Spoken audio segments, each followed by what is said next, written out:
Brings us to our next story. You know, with a mere 36 days in power, the retooling process by President Tinubu's administration continues unabated.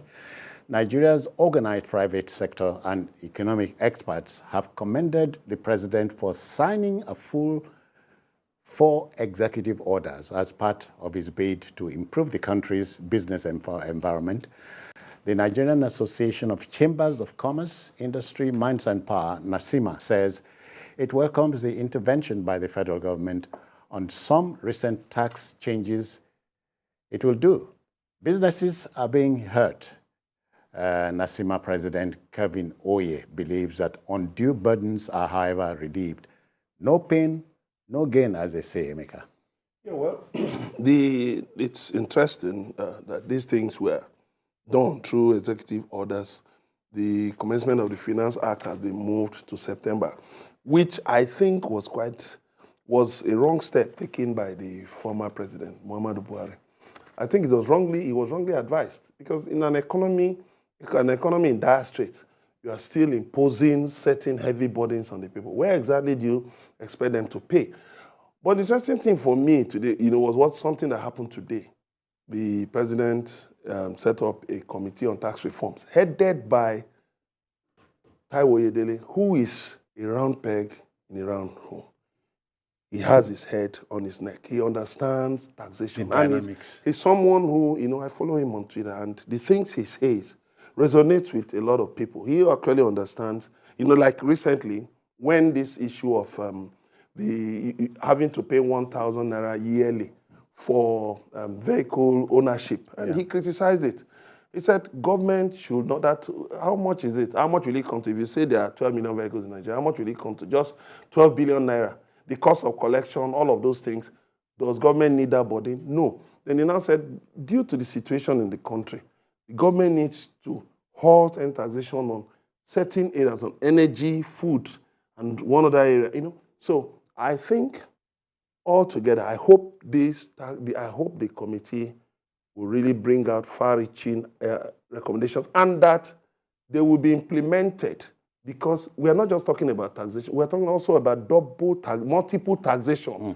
It should be, even at the Joint Tax Board, needs to really define what taxation is, and then cut away some of these taxes so that you can bring more people into the tax net. I remember when we talked about IGR, that Jide, talked about that. Okay, when you talk about IGR, is it not the money government deducts from civil servants' salaries? That how many people outside civil service are actually paying tax? So you need to bring in more people, ease the tax system, so that people will gladly, willingly want to pay taxes.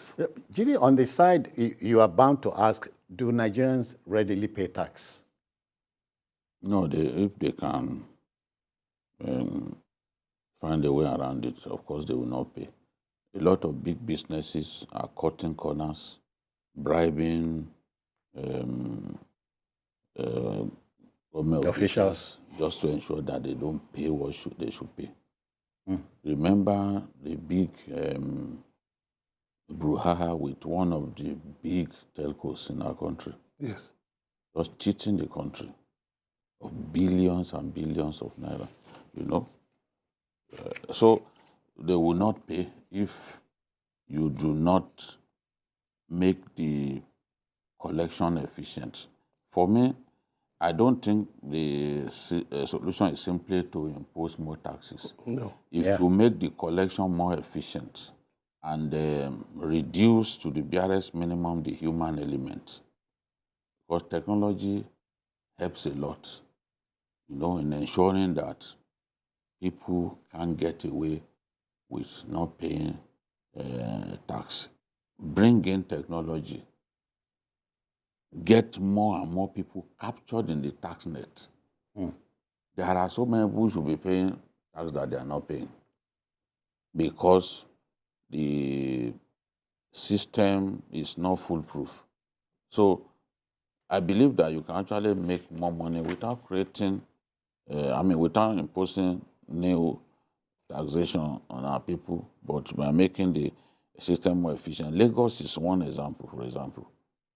Over the years, the IGR of Lagos has quadrupled, you know, not because Lagos was simply coming up with new taxes every year, but because they made the collection more efficient. In the past, Lagos was collecting between 600 to 1 billion, a month. Today is in excess of 50 billion. It's not because they were simply piling taxes on people. Of course, there are even in all of this, there are still many people in Lagos who do not pay the right quantum of taxes that they should be paying. In many countries of the world, they rely heavily on taxation, and the punishment for evading tax is actually more punitive than even manslaughter in some countries. People pay as much as 50% of their income as tax. Yeah. I've heard the story about Nigerians who have, who stream across the seas. They earn so much, but they pay so much in tax. Yes, it's not everything you use, you must pay. Everything you make use of, you must pay, whether it's water or electricity. In our country, people still leave their lights on. They are going out, they leave their security lights on.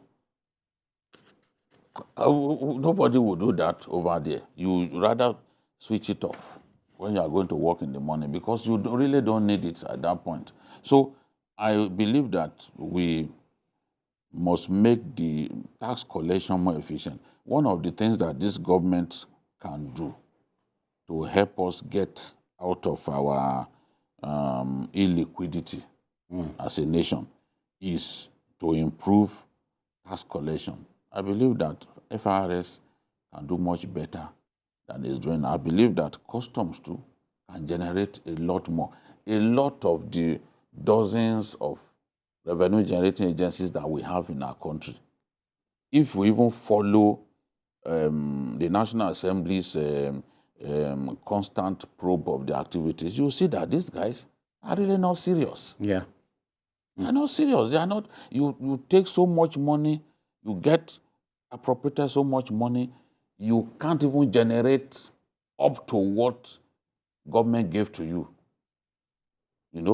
by way of your budget in the year. So they need to sit up, and executives of those agencies, of those revenue generating agencies that cannot deliver, they need to be shown the door. Because right now, we can't be relying on petrodollar alone. We've got to look at other areas. I'm happy and I'm confident that this government will eventually even create a ministry out of the information ministry. Create something like Ministry of Tourism, Entertainment, and what was it called again? Because I look at our tourism potential.